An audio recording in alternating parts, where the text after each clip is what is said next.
with a demolition team set off when you see the old demolitions of these old buildings. It looks like one of those scenes of an old building being purposely dynamited and blown up. Anybody who's ever watched a building being demolished on purpose knows that if you're going to do this, you have to get at the under-infrastructure of a building and bring it down. The way the structure is collapsing, this was the result of something that was planned. It's not accidental that the first tower just happened to collapse and then the second tower just happened to collapse in exactly the same way. How they accomplished this, we don't know. The building collapsed to dust. You don't find a desk. You don't find a chair. You don't find a telephone, a computer. The biggest piece of a telephone I found was half of the keypad, and it was about this big. What happened to the concrete? The concrete was pulverized from river to river. There was dust powder 2-3 inches thick. The concrete was just pulverized.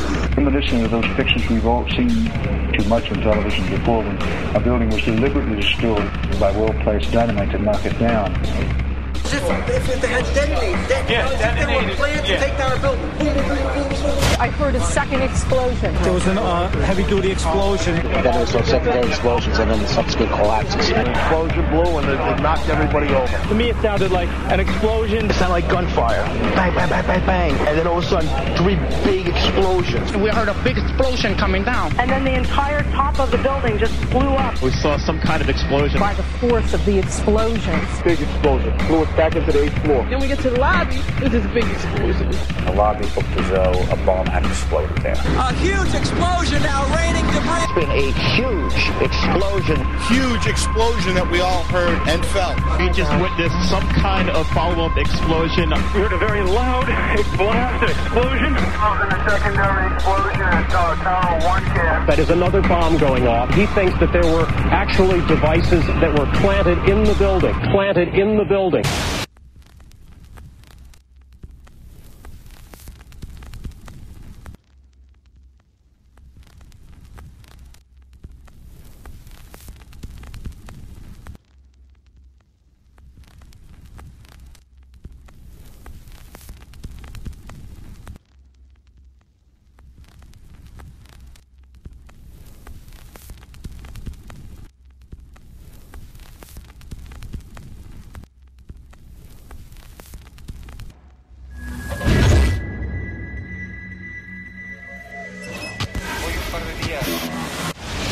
I don't think anybody could have predicted that they would try to use an airplane as a missile, a hijacked airplane as a missile. Nobody in our government, at least, and I don't think the prior government that could envision flying airplanes into buildings.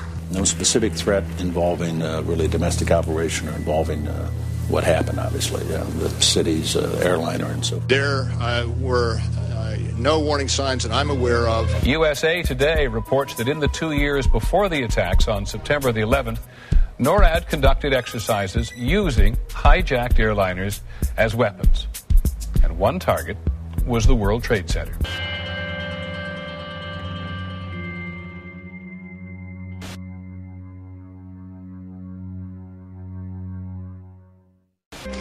In confidential documents from the Philippines obtained by CNN, the plan was clear.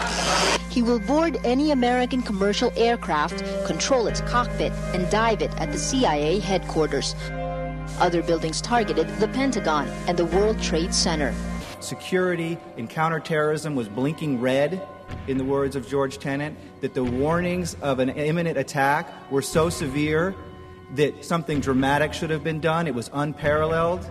Instead, our president went on a month-long vacation.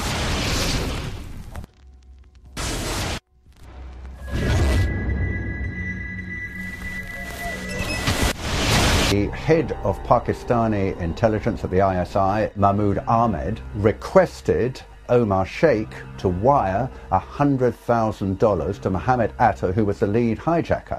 Hijacker Mohammed Atta received wire transfers via Pakistan. The man sending the money to Atta is believed to be Ahmed Umar Saeed Sheikh. Omar Sheikh admitted he was supported by the Pakistan government's intelligence service, the ISI.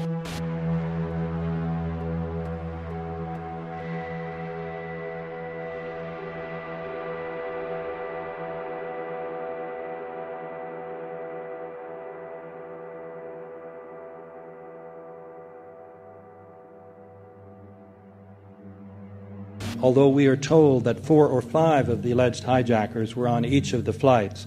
If so, their names should have been on the flight manifests. But the flight manifests that have been released contain neither the names of the alleged hijackers nor any Arab names whatsoever. We know that the men who were supposedly the hijackers had their houses, cars, credit cards paid for by the U.S. government. They were, in truth, agents. Evidence was also apparently planted. The passport of one of the hijackers on Flight 11 was allegedly found in the rubble. Goes through the fireball, through the side of the plane, and comes down to the ground unscathed. But something happened. For 6 months, they reported they had this passport. Boy, we've got it. We've got the proof. And then the guy stood up and was alive. Several of these 19 men are still alive.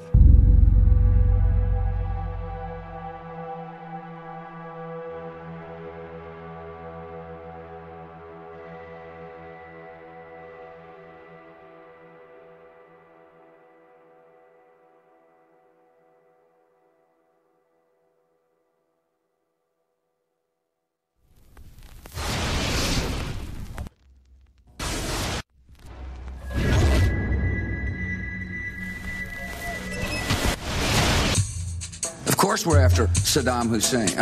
Bin Laden. He's January 2001.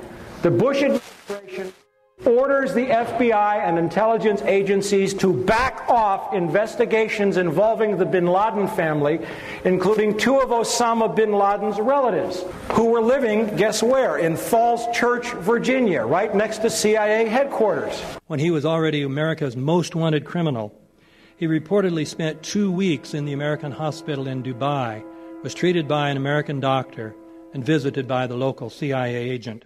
We have not seen one piece of evidence that links Osama bin Laden directly to the planning stages of September 11th. This failure to provide proof was later said to be unnecessary because bin Laden, in a video allegedly found in Afghanistan, admitted responsibility for the attacks. This confession is now widely cited as proof. But the man in this video has darker skin, fuller cheeks, and a broader nose than the Osama bin Laden of all other videos.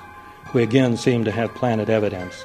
In 1976, Osama's older brother Salim bin Laden hired a man in Texas by the name of Jim Bath to handle all the investments in the United States for the bin Laden family. Jim Bath also happens to be a personal, almost lifelong friend and former Air National Guard pilot with George W. Bush.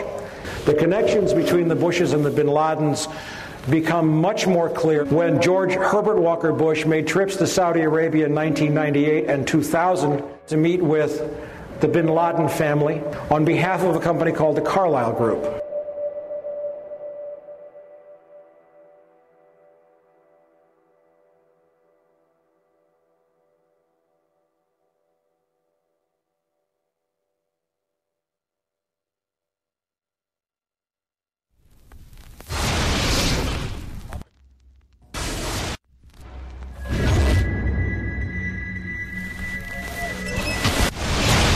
How could anyone fly a 60-ton, 125-foot wide, 44-foot tall plane through this obstacle course? The aircraft, before striking the Pentagon, reportedly executed a 270-degree downward spiral, and yet Hani Hanjour was known as a terrible pilot who could not safely fly even a small plane.